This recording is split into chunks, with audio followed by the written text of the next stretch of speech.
Okay, so I'll stop that for now. I'll stop that for now.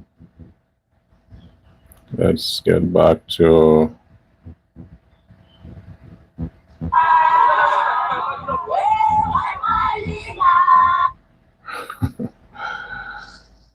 oh boy. YouTube.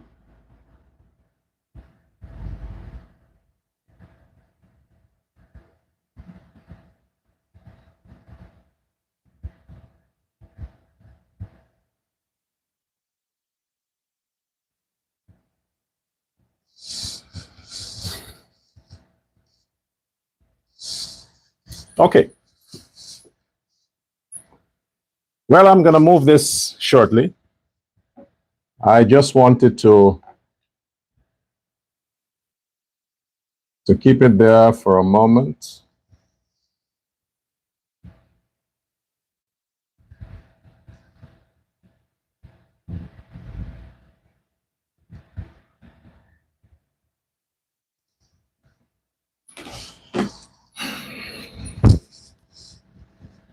Well, as you can see, I have received from the publishing company here in Suriname, I've received the final 2 volumes, Volume 4 and Volume 5. They call me to collect the bonus copies, they call it, while working on the others. So what do you have before you? We're almost there in the series of 8. We are at number 5. And I decide to, on the doctor's orders, that I need to ease up now. Because until the situation is completely resolved with my right eye, I should avoid the computer and writing and for now. So I think I'm going to listen to the doctor and put a hold on it. But so far we have completed the 5 volumes of Prince Ali and the President, 5 books, all of which are available for sale on Amazon.com. They are different page count. It is as thick as 300 pages, but don't let that scare you, because I've compiled the book in such a way that you're not going to be discouraged from reading. Because I understand how we are today. We have migrated from that place where we loved thick books. Because when we get a book and it's a thick book, we are like comforted. Good, this is going to last me for like a week. But now, we just want a pamphlet, just a newspaper front page. That's what we want. Or some short message that we can read for 2 seconds. Unfortunately, that's where we have migrated to today. But I still have hope. I still dream of a generation that will embrace literacy, that will still have a sense and a desire to tease their mind, to exercise their eyes and to question their own conscience. So as an author, I'm not discouraged. I'm not turned off by things people are saying and what I'm seeing that, oh, nobody reads these days. Yes, people read. Lots of people read. The difference with some of you is that books, you can't eat it. Books, you can't party with it. You can't walk on the street and some girl is going to find you sexy because you have a book in your hand. Those days are long gone. So a lot of you, unless the book can complement something that you have in terms of whatever you're seeking, which most of the times is not constructive, you have no interest in reading. So I'm not targeting people who can't physically eat the book. It's not KFC. It's not black pudding or pepper pot. It's not the beer. It's not the Banks beer or the other beer and It's none of these things. It's academic. You have to really be interested in learning, in exploring, in experimenting. And like I said before, when you read, you memorize. When you read, you suppress information more. You contain more information when you read. This is why people who read are smart. I want to go down a certain road, but then again, you're going to say, you see, you got to be racial. You got to be racial. But if I don't say this, most of the times it would not resonate with the people who need to get the message. But one of the reasons why you find Indo-Guyanese children excel academically is because they read. Their parents make sure that they read. When an Indo-Guyanese mother pushes that child out, the first gift he gets is a book. Not KFC, not going to a play place and the birthday. No, a book. Not a smartphone, a book. This is why they excel. We speak of the Chinese also. They started reading from in the womb because that's the only motor skill that matters. Your ability to read and comprehend. Then it's hard for you to be manipulated. It's hard for you to go down the road of crimes, violence, immoral activities, because why? Your mind is strong. You have strengthened your mind. You build your mind by reading, understanding, writing. And I've learned from the best. So my talent is reading and writing. And as a result of that, I have 5 books published to my name, 3 more waiting to be released, and I'm working on finishing off 10 manuscripts that I've been writing for the past 15 years. It's not something you can do overnight. You have to be patient and stick to the task. Again, I learned that from my Indian brothers and sisters. I have to say it, man. You call me whatever you want. All right? Call me whatever you want. At the end of the day, I can't use anybody else's experience than my own if I have to make a point. So if I always seem to be hooking on the side of the Indians, East India or whatever it is, because that's where my experience come from. My intelligence, my inspiration came from that side. I can't speak of people that I have no knowledge of. I know a lot about Indians because they shaped me. They molded my mind. So I can't speak on anything else. You have to understand this. Don't force me to be black when I can't. I just can't. It's not within my skin. I don't know how to be black. Understand that. If you don't understand it, then that's your problem. That's your problem. I plan not to get too upset, but it's not something I can avoid. Can't avoid it. However, this is the 5 volumes of the book Prince Ali and the President. It's an 8-volume series. And the 3 more is yet to come out. The other 3 is much more controversial. But for now, we have these. Let me just get them out of the way. Yeah, gotta move this.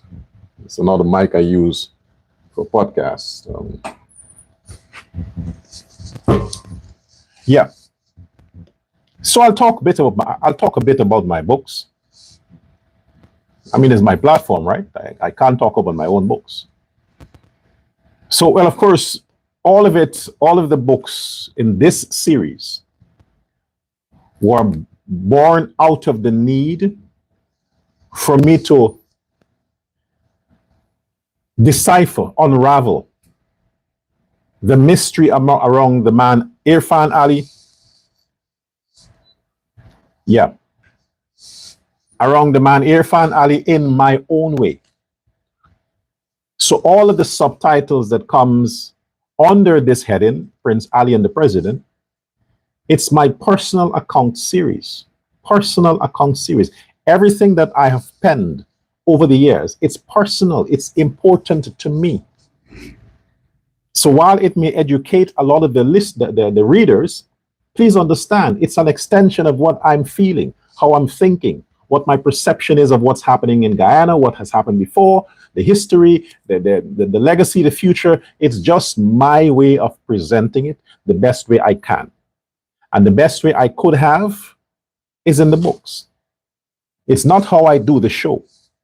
How I do the show, I'm raw, uncensored. That's the show.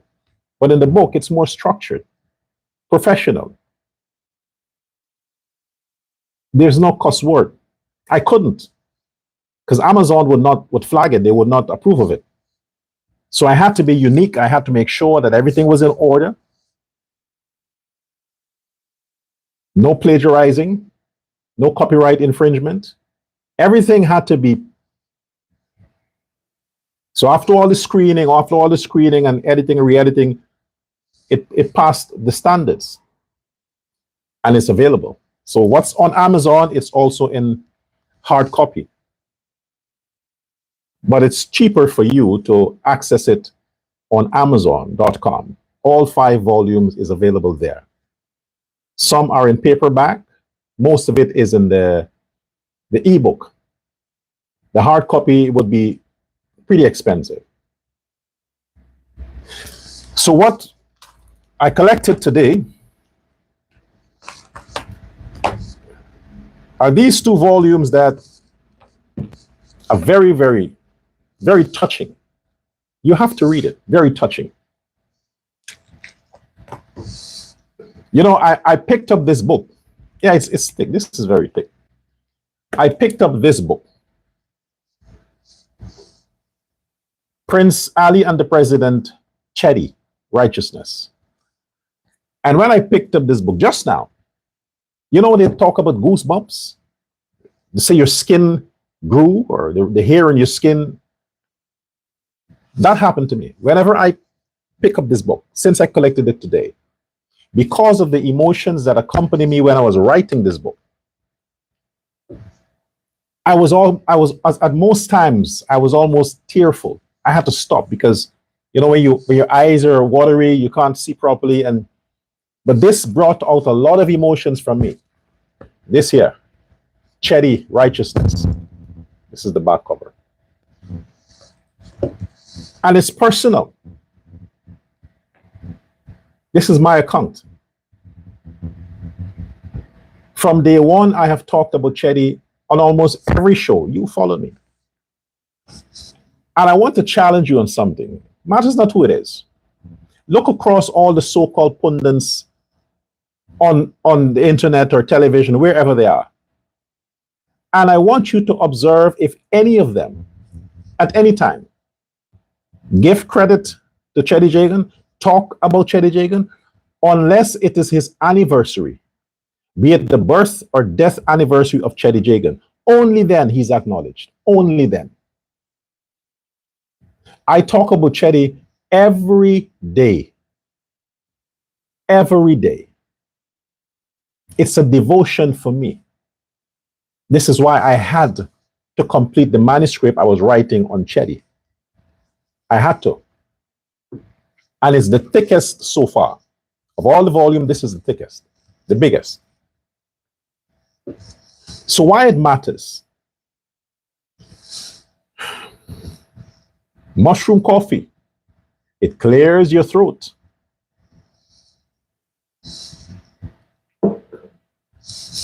Welcome to Uncensored Guyana. I am Dr. L. Prasad. Why Chedi matters? Dr. Jagan. We are distracted, not we are. You are distracted every day with bullshit. Bullshit. Gossip here, gossip there. Some thug life cuss each other out. Some scandal with some minister here. Some unproven, unjustified, unsubstantiated claims of corruption with Ali and Jagli and all this nonsense. Every bloody day. But what is not acknowledged And only they cherry pick. I'm talking also PPP people. Don't expect anything from the PNC. Don't even bother with them. But from the People's Progressive Party, stalwarts rarely talk about Chetty. Rarely. And I've said this again. I'll keep saying it. Chetty Jagan took on the world. The Western world, he alone took on and defeated them. They imprisoned him. They did all they had to do to shut him up. But he outlived all of his oppressors. He outlived them. To usher in Guyana into the modern era. He lived to achieve that. How can you forget such a man? How dismiss such a man's legacy? The PNC the other day is pushing. Aubrey Norton is pushing. They're telling you, if ever they get a chance again, they are going to make sure that the legacy of Barnum becomes a religious practice. Every school from nursery to university would have to study and learn about Barnum. They made sure they let you know that. Which level of education in Guyana teaches anything about Chetty? What level?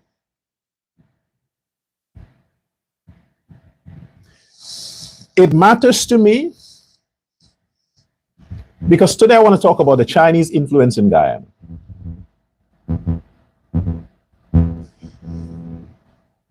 If it was not for Chetty Jagan, President Irfan Ali, you would never be president. Not even minister. Matter of fact, maybe you would have been a high school teacher somewhere, or you would have migrated to the US like the rest of them. Irfan Ali, I'm talking to you.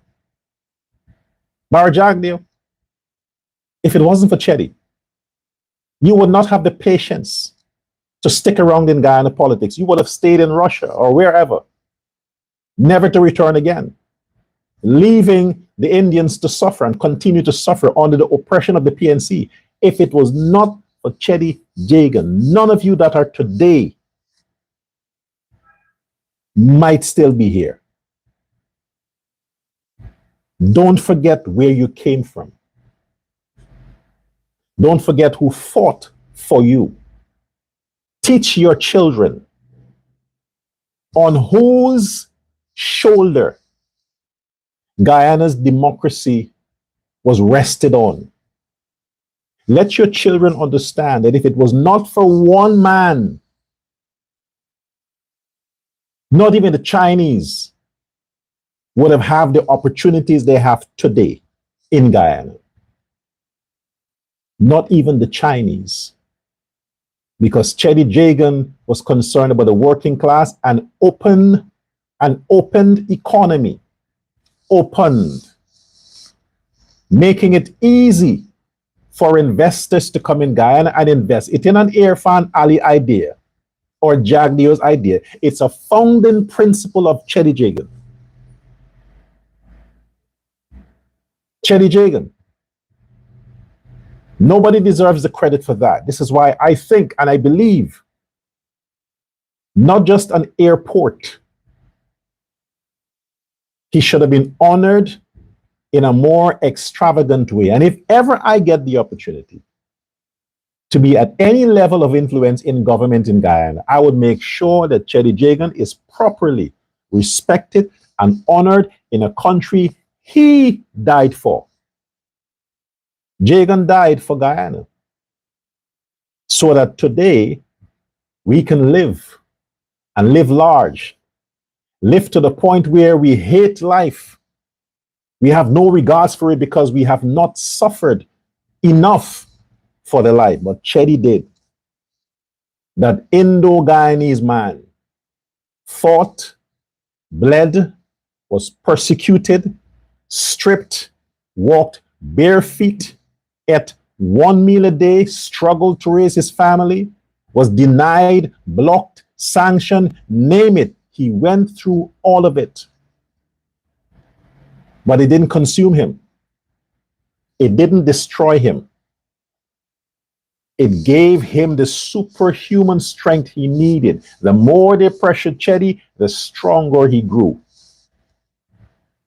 To the day when he rose to the top once again and confirmed the legacy that is alive today, stronger than ever. I am honored to have compiled a book in honor of Chetty Jagan. This man. The image you see behind there, that represents Europe that he fought against, the West. Chetty, righteousness. I'll read a passage for you. You deserve a passage. I'll read a passage for you. Let's get a passage for you. I'll start with chapter 1. The soil he came from. See, if I can show you, you would think that Chetty's spirit is here. You would think his spirit is here. I can feel his presence. Because I'm getting goosebumps. I'm literally getting goosebumps. I don't understand how it happened. It happened last year before the elections, and now it's happening again. Last year I felt it, but again it's happening again today. But anyway, I knew it's the presence of Chetty that is here. The soil he came from. That's chapter 1. The soil he came from. Before there was a man, the world would come to know, there was a boy shaped by something far older than politics. He was shaped by the land. Not the kind of land people speak about in pride and ownership, but the kind that remembers. The kind that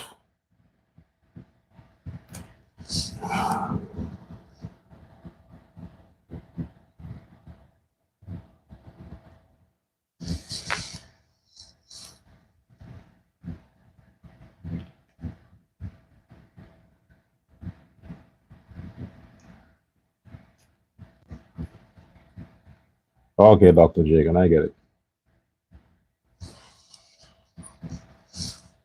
I can't read further. I'm sorry.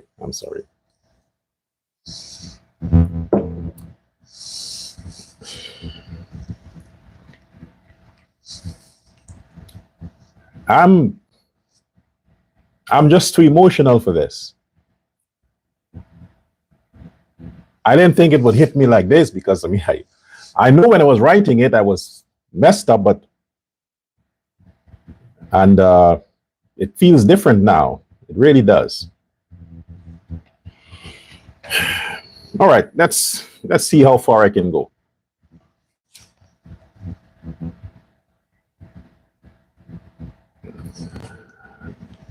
I can't go for it. I'm sorry. I can't. The presence of Chetty is too strong here. I can't. I'm sorry. Maybe before the end of the show, I'll try. I'll give it another shot. But you get the point. You get the point. All right. So I wanted to talk about what is scandalizing in the Guyanese community right now. Yesterday, I paused on that because I thought I'll do it today. I'll have more time to deliberate on that issue. The Chinese are getting a bad name. It's not fair.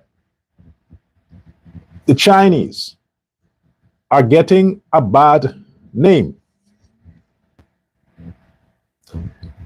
And on this platform, my interest is looking out for the best of Guyana. The best. Anybody who contributes towards what is good for Guyana, you get my attention, you get my support. And we cannot deny the fact that, like the rest of the world, Guyana would be nowhere if it is not for the Chinese. So let's look at something closer. What is it that the Chinese are doing to Guyanese that they're so worked up about? They're plotting against the Chinese. They're banding themselves to hurt, to harm the Chinese.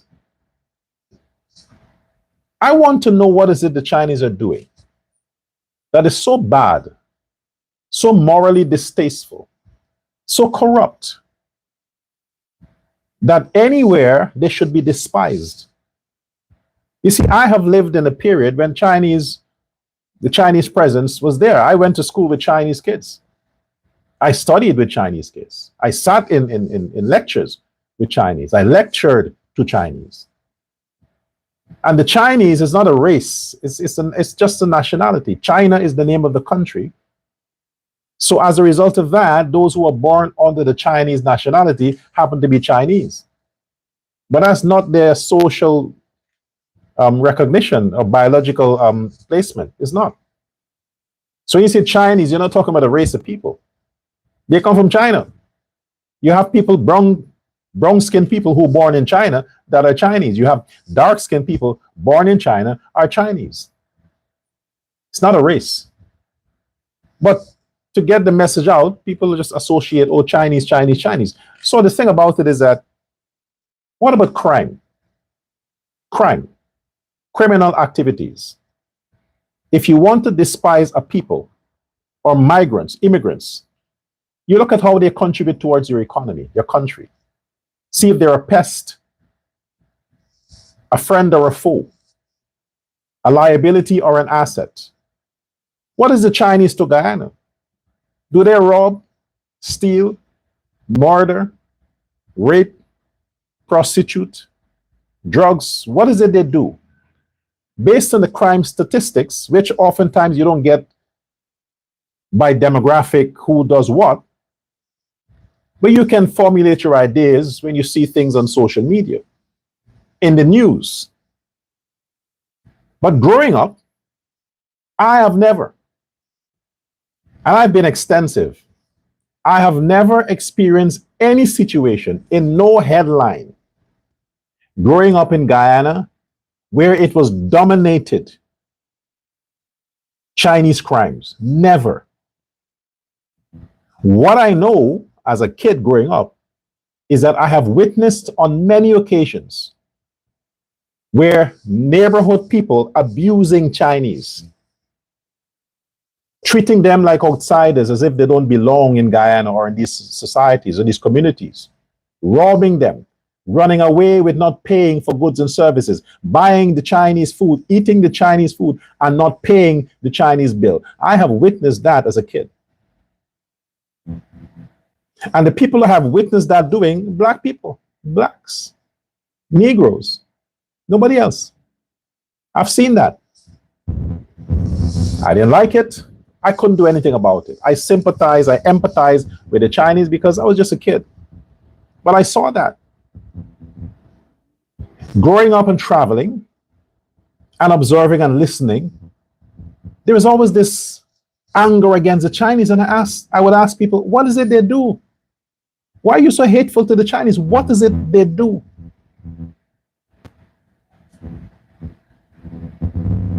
The other thing that I understood growing up, there were neighborhoods where you have small shops, not supermarket, shops. And because of the fear of being burglarized, because of the fear of maybe a blackout just happening suddenly, and then it's a hassle to close your shop, and there might be robbers standing by waiting for the lights to come off to go in and rob you. Most people who had small shops, Indians and Afro-Guyanese, would close their shops at 6 o'clock. They have to know you to sell you something when they already closed their shops. They never took the chance because of the fear of being abused by robbers. That's what I witnessed. So if you don't get your stuff before 6, you have to do without it until the next day. When the Chinese came, all of that changed because they came with a mandate to serve the Guyanese public.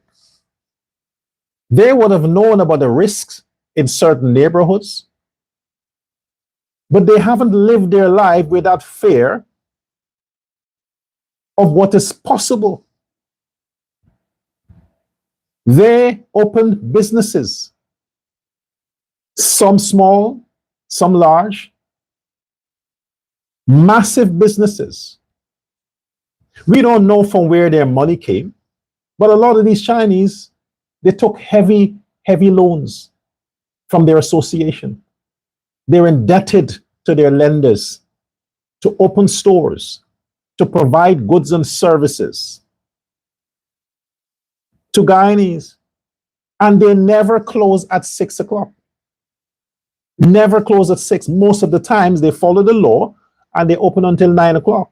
Sometimes 10 in some places. You can go at midnight and get your services because they're still operating.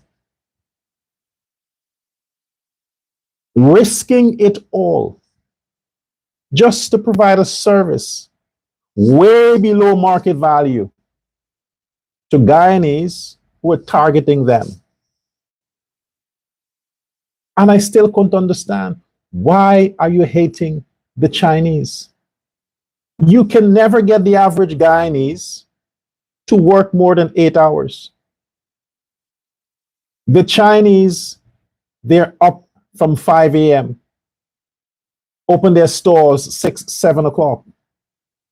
Until 9 and 10 o'clock, you see the same Chinese at the counter, the same Chinese in the supermarket. They don't recycle shifts. They don't come off and another one comes on. Whatever you see, whatever Chinese you see in there in the morning, they're there until nighttime, every day, Sunday to Sunday. So what is their crime? They work too hard. They don't take a rest. We're envious of them because they're industrial. They like to sweat. When we go into the Chinese supermarkets and their shops and we see how they eat where they work, right there. What do you often see them eating? Noodles, top ramen, and these are the noodles. One boiled egg, some sausage, some greens. And then at nights, if they close early, you see them at the same Chinese restaurant you shop at. They eat the same Chinese food that they sell you. And we see them after a few years with a Prado. We're jealous. We're angry. But a few years before we see them with a Prado, what did we see them doing? Eating noodles, working 20 hours, 18 hours per day, every day, the same clothing, sometimes no shirt, just a vest and a long pants with a slippers that he sells, he wears for years. So what is their crime? Why the hatred? Why the conspiracy to destroy these people? And might I remind you too, coffee. Might I remind you, the Chinese are in Guyana since the 1800s. Since. Yeah.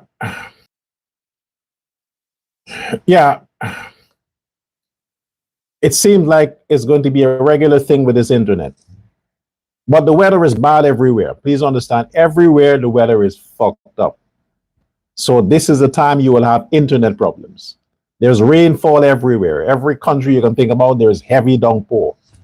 I think there is a full moon in the works, because usually when the moon is going to be of a certain If it's not a new moon, rather. If it's a new moon, you get more rain than usual. So I think it's a new moon coming. But anyway, it affects the internet. Heavy rainfall. But like I was saying, the Chinese, they are familiar with Guyana since the 1800s. Before that, they were coming to Guyana. Their presence is hundreds of years. It's not in the Ali regime. It's not from 2020. It's not in the time of Jagdeo, not even the time of Jagan. They existed long years.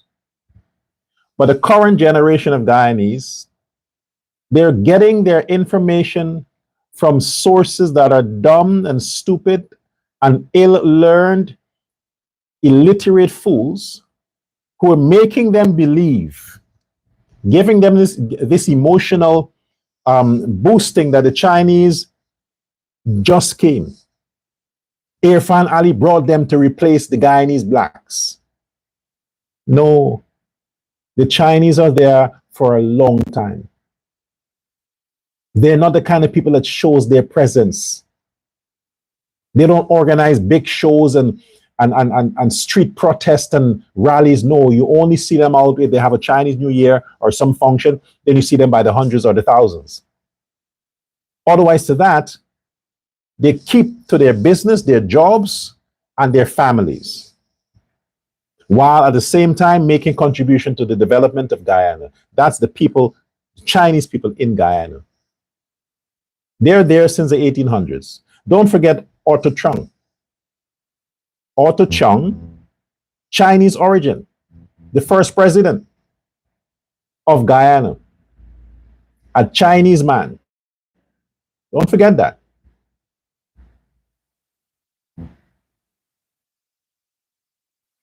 Let's extend it to the country China. We are pushing this narrative that China is taking advantage of Guyana. That's what we're pushing. If it was not for China,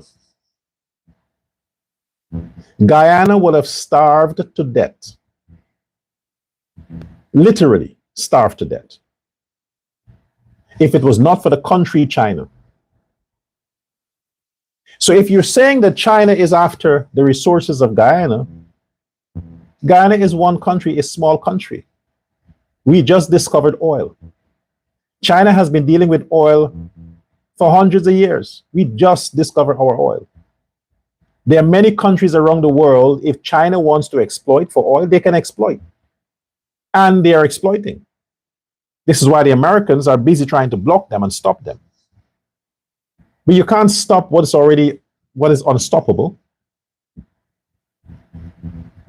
The Chinese taking over Guyana, pushing Guyanese out of work, possessing Guyanese properties, whatever it is, it's a lie. Like I said before, if it was not for the Chinese influence and help and expertise, professionalism, Guyana would not be what it is. It is not the Europeans that is building Guyana. It's not the Americans that's building Guyana. Not even the Indians from India is building Guyana. It's the Chinese. The Chinese is the one who's building Guyana. Why? Because Chetty Jagan, see, no matter how you turn, you can't delete Chetty from the picture. Chetty Jagan set Guyana on a path to say, hey, this is the policy. Whoever is going to make it easy for us to live, we are going to live good with them. We have to be a nationalist and put Guyana first. Chetty always put Guyana first. And because China had an open policy to say, hey, you need help, we'll help. The PPP government, the PPP's policy has always been friendly to foreign investors. Always been friendly.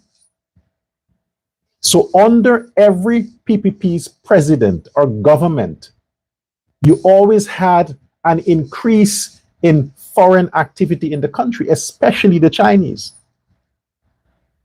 with infrastructure, roads, hospitals, you name it. Because it was about getting the best for Guyana for less. And that was Chedi's policy. Instead of doing business with the West, and the West is going to charge you 100 times or 100% profit, and they're going to give you a long list of things that you should do in order to get their help. China was like, no, man. You have roads to build. We have the expertise. We have the money. We have the professional people. And we can source the material you have in your own country to build the roads. And we give it to you at a reduced interest rate. You don't have to bother your head to pay it back. We can do other business. With that arrangement, Guyana has excelled in terms of infrastructure development. China is building Guyana, not America, not Europe, not India, China. So why the anger? Why the hatred for the Chinese? When all they're doing is helping the country that we call home. What are they taking out of Guyana? What? Wood? Are they putting a gun to our officials' head and say, hey, I'm going to take all this gold out. You're not going to get your royalty, or this wood, or these minerals, and you're not going to get your royalty? Is that what the Chinese are doing? Is that what the Chinese are doing? No, it's not. The Chinese investors that hails from China can only do what they are allowed to do by our officials. Our officials. But you compare what the Chinese are doing as against what the Europeans did or the Americans are doing, which do you prefer? The Americans to exploit you and you get nothing back? The Europeans to exploit you and you get nothing back? Or the Chinese to appear to exploit you, but look at what you got. Look at what you're getting. Do you think that our president, our government, could have secured a European firm, a Dutch firm, or an American firm to build the Barajagdia River Bridge? You think they could have done that for the price the Chinese built it for? For the same result, you think they could have done that? No. They couldn't. Because if they could have, they would have. The roads, the infrastructure, the buildings, the hospitals, the projects that are being done right now in Guyana, forget the past. Let's deal with it now. If the government of Irfan Ali could have secured other firms from other countries to execute those projects for the price the Chinese are doing it for, don't you think they would have done it? Of course. The point is, the other persons who may have seemed to be interested were 10 or 100 times, or you name it, it was much, much more, including Guyanese companies. Where Guyana would have been? Where would Guyana be if the Chinese were not investing in the country, working with the government of Guyana, helping to build infrastructure, giving loans to Guyana? Where would Guyana be? Like Haiti. Haiti. Or one of these shithole countries. That's where it would be. So why are we doing this to the Chinese? Why are we spreading this propaganda that China is taking over Guyana, and we're siding with the people who want to destroy that? Why? They're making your lives better. How many of you can afford to buy an American car? How many? To ship it from America in Guyana, even the used one. How many can afford that? The region the cars are coming from, that a lot of you are making accidents with every day, from Asia, Japan. Same context with China. The goods and services that you receive right now, your television, your phones, your furniture, every fucking thing in your house. If it was not for China, you would not know what a luxurious life is like. You wouldn't know if you had to depend on Europe. Go to the Netherlands, go to Europe and see how they live there. Those countries that are blocking Chinese merchants, go and see their quality of life. They can't dress like you. They can't afford to eat like you, Guyanese, because it's too expensive. They can't change outfits every day, sneakers every day, 2-3 smartphones. They can't afford it because it's too expensive. Why? Because the Chinese has no influence in their markets. They hardly have cars in Europe. They have to use bicycles. Why? Because the Chinese don't have influence in Europe.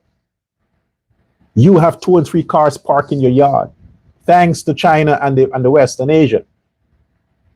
So why are we hating the people that are just building us? They're just doing what's best for us, and we're hating them. I want to twist here. And the twist here is this.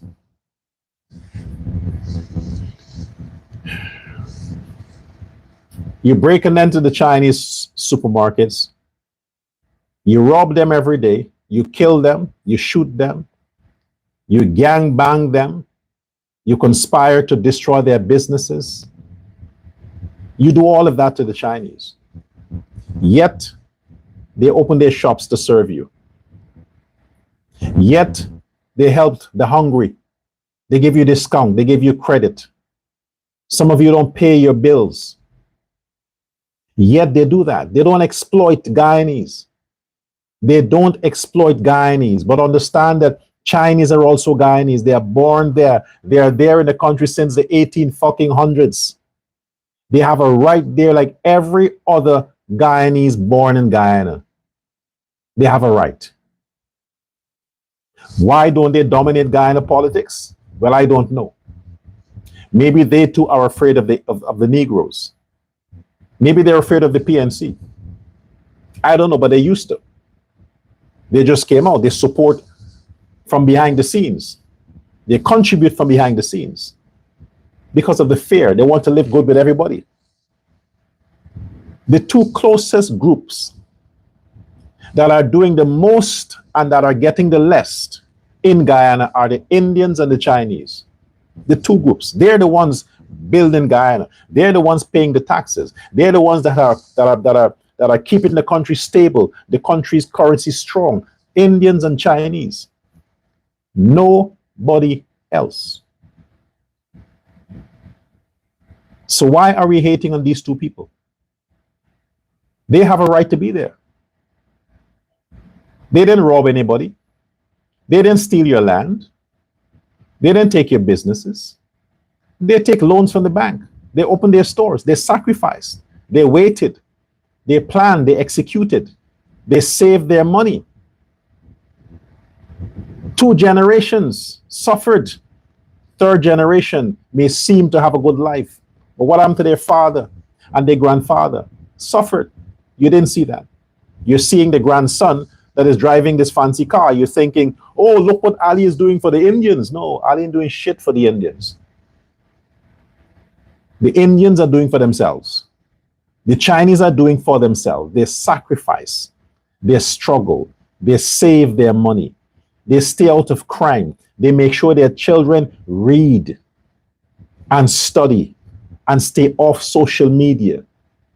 That's what they make sure their children do. So the 2 people in Guyana that excelled at academic are the Chinese and the Indian. They're the doctors. They're the scientists. They're the engineers. Why? Because God favored them over the blacks? No. Their priorities are different. Their priorities are different. They're not there to take anything from you. And I'm talking directly to black people because you're the one that are spreading all this bad news on the internet to try to create some kind of uneasiness against the Chinese and the Indians. For what?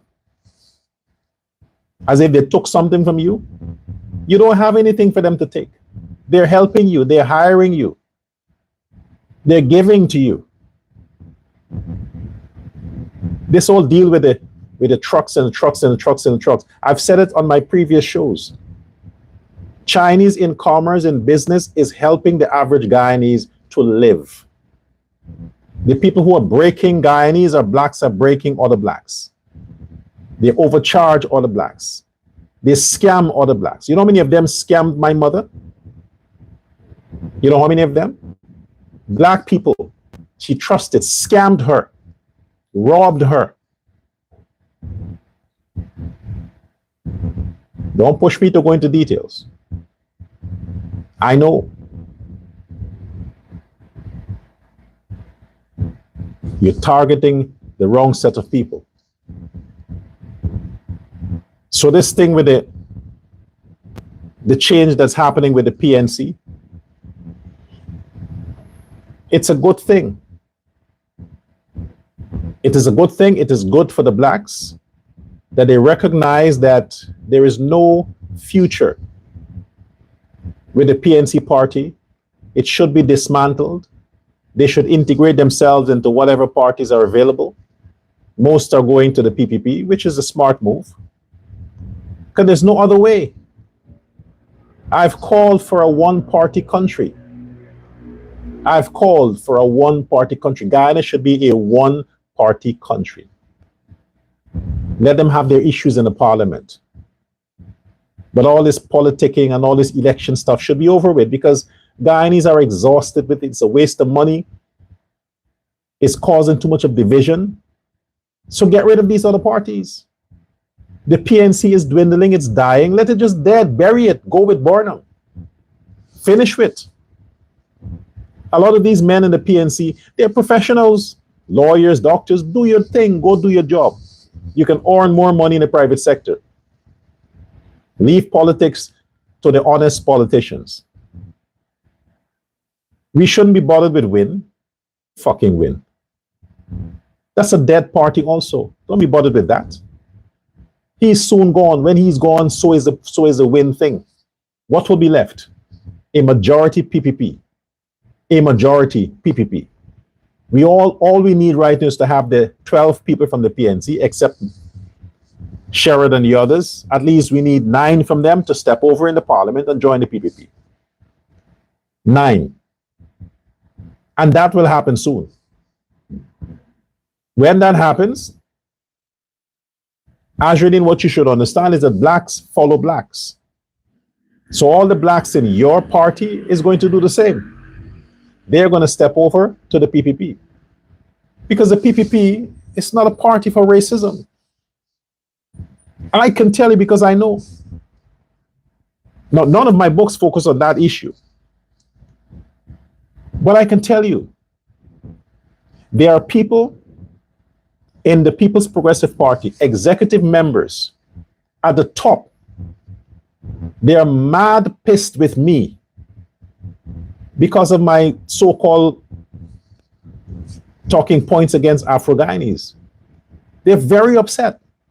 They don't want me to sound this way. They don't want me to have certain perspectives, because it makes them look bad. So I often have to say to them, I'm not representing you, but I understand what they're saying. You see, if I was speaking for the PNC or for Win, oh, they would love that. If I was talking about Indo-Guyanese like this, oh my, I would get the world from the blacks. And they would, trust me. If I was on the PNC side, or Azradin Mohammed, I would be the best seller on Amazon.com in the Caribbean with my books. They're going to buy everything off the shelves. Why? Just to encourage me to keep on hammering the PPP. They won't read the books, they'll just buy it to encourage me to do it. So despite the fact that the PPP is not supporting me, they're angry with me because of how I talk about Afro-Guyanese. I'm like, you don't sponsor me. You have no right to tell me how to talk about people on my show. You don't subscribe to the show. Yeah, but people perceive you as being a PPP, as being family. But I said, look, listen, man, don't confuse my brain.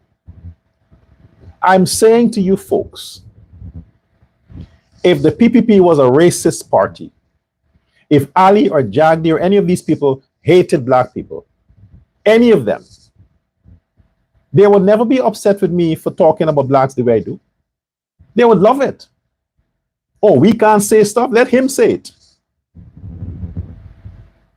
But no, they secretly reach out to me and say, can you tone it down? Can you this? Can you that? And but I hate crime. I hate crime. I hate violence. I hate lies. I hate fake propaganda. I hate these things. So I get emotional when I have to deal with it. And I just have to call a spade a spade.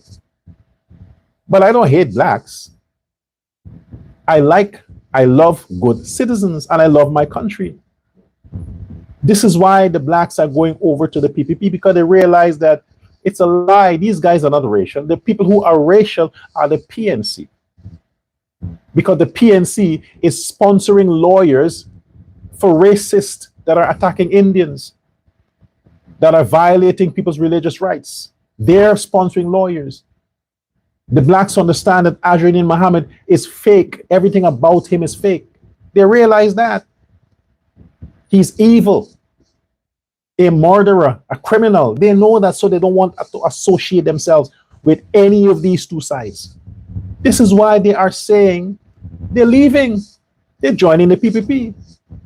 Not because they like Ali, because they want to be associated with a movement that was founded on righteousness. Chetty. And we applaud them for that. You think I'm worried about the elections coming up? I'm not worried about the elections. The only worry I have is that the CCJ might vote in favor of Azrin Muhammad's not being extradited. That's the only worry I have. And he would be around to create chaos with the upcoming elections. That's the only fear. Otherwise than that, I know the PPP is going to grab all the seats in Georgetown, Region 4. The PPP is going to control Region 4, and all the 10 administrative regions will be controlled by the PPP. We talk about this flooding in Georgetown, this flooding all over the place. Who controls the fucking city? Who controls the city? The blacks, the PNC, the mayor and town council, they control it. They have always controlled it. Never has the PPP controlled Georgetown. Never. Granger was president. The PNC was in power for 5 years. Every year it rained. Every year. And every year there was flooding. Show me a picture where Granger went out and inspect the areas that was heavily inundated with flood. Show me a picture. You can't find any. You cannot find any. But if a roof is leaking, Irfan is there with a hammer to fix the roof. Don't attribute this to Irfan Ali. He caused the fucking flood. He didn't make the rain came. PNC was there for 5 years. They controlled the government and the city council. Yet they did nothing. Now you want the man that you are hating on to fix your problems that you created? This is the test you can deliver for President Ali. Give us, okay, not us, because I don't want you hating on PPP because I'm saying us. Forget me.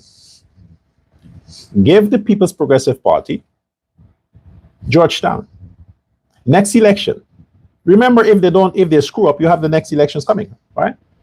The next local government. You have never given the PPP control of Georgetown. Never. This time, give them. Give them and see what happens. See what the excuse will be when the next heavy rainfall comes and the floods are still the same. But right now, the PPP has never had a chance to really deliver services to Georgetown because the PNC always blocked it. They want the money in their pocket so they could do it. But they were in government, they never did it. They always controlled the city. They never did it. Give the PPP control of Georgetown. Give the PPP control of Linden and all the towns in Guyana. And if they don't deliver, the next election, you vote them out. But don't judge the people without giving them a chance to rule you. Ali is out walking in the flooded waters. He has always done that since he became president. But he's going into territory that he doesn't own or control, but still showing